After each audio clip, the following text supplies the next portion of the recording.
ma hea kolleegi Leon Glikmaniga absoluutselt mitte nõus. Ega see kohtueelne menetlus ei ole kindlasti mitte midagi mädast ja kindlasti ei ole ta mitte midagi nõukogudeaegset. Kohtueelne menetlus on,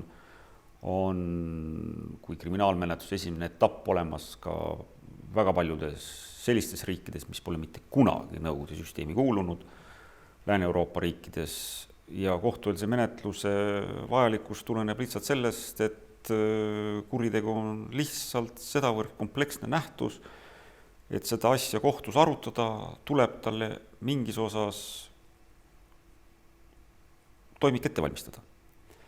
Ja me näeme seda, et põhimõtteliselt mingid kohtueelse menetluse jooned on üha enam tekkimas ka Anglo-Ameerika kriminaalmenetlusse.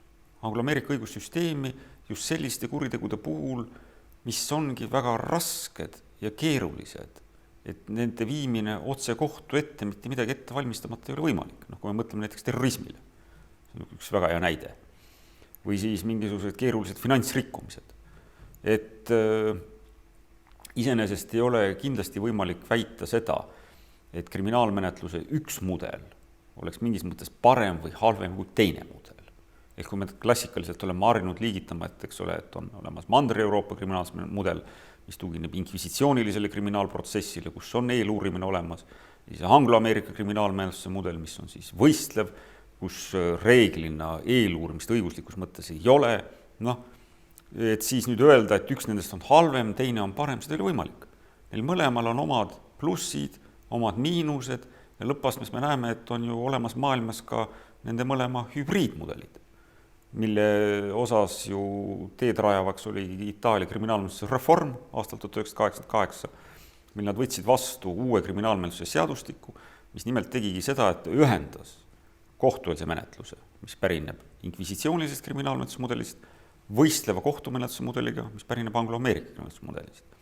Ja me küsime, millisel mudelil baseerub meie täna kehtiv kriminaalmenetluse seadustik, siis eeskuju taustsüsteemina, mida selle seadustiku loomisel kasutati, oligi Itaalia kriminaalmenetluse seadustik. Selles mõttes öelda, et siin on midagi nõukogude aegset, kuna seal on see kohtueelne menetlus olemas, see ei ole õige. Siin ei ole mitte mingit pistmist nõukogude süsteemiga, sest et iseenesest eeluurimine kui selline pärineb 13. 14. sajandist ja selle töötas välja üldjoontes ikkagi katoliku kirik.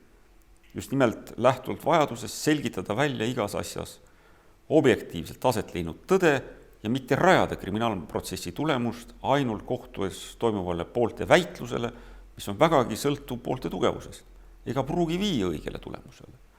Nii et selles mõttes nende kahe ühendamine, võistleva ja inkvisitsioonilise menetlusmudeli ühendamine, on minu arvates vägagi mõistlik ja seda teed on läinud nüüd pärast Itaalia kriminaalmenetluse reformi ka mitmed teised riigid. Ja selles mõttes midagi iganenud meie tänases kriminaalprotsessis küll ei ole.